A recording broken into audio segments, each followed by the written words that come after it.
Well, once again, hello everyone and welcome to the program.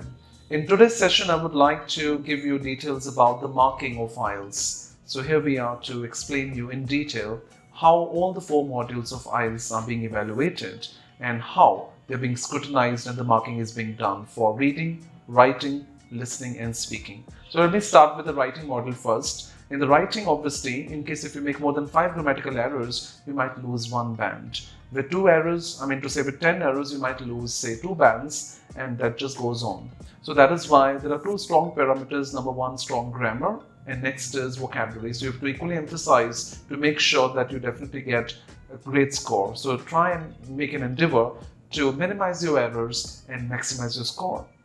Likewise, in speaking as well, they'll be judging your performance on 5 parameters. Number 1, your grammar.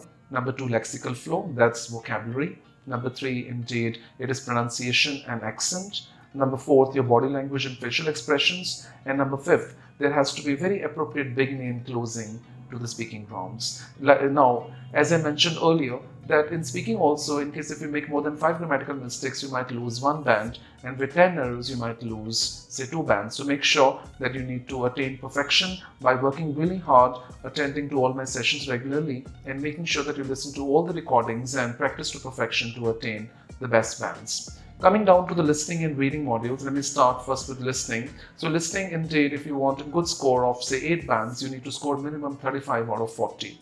For 7 bands, you need 30 marks, and somewhere in between, if you score, say, 33 and 34, you might get 7.5. In case if you score, 37, 38, you might get 8.5. In case if you want to score 9 bands, you need to score minimum, 39 out of 40 or 40.40 for a 9-band score, which is quite otherwise a scoring module. Now, this is what is listening, which is common for both general and academic module. Now, coming down to academic reading. So, in academic reading, once again, you'll be, the marking is absolutely the same. For instance, if you want 7 bands, you need to score 30 out of 40. For 8 bands, 35. And the marking is almost proportionate to the one which I've explained for the listening. Now, but in general module, particularly in the reading, there is a bit difference when it comes to the scoring. For instance, if you want to, attain, say, 7 bands, you need to score minimum 34 out of 40.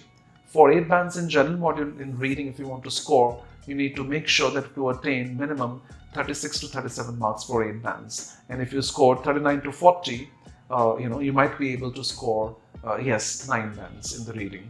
So both reading and listening are quite scoring. If you work very hard, you can obviously have a classic score and you'll be able to clear the exam the very first attempt. So I just wish that you practice to perfection and attend sessions and make the most of it and try to score proliferated bands, and with which you can definitely attain not just a student visa, but it definitely helps you in your PR program also, because IELTS is your first and your last step, and as in when you plan your journey internationally.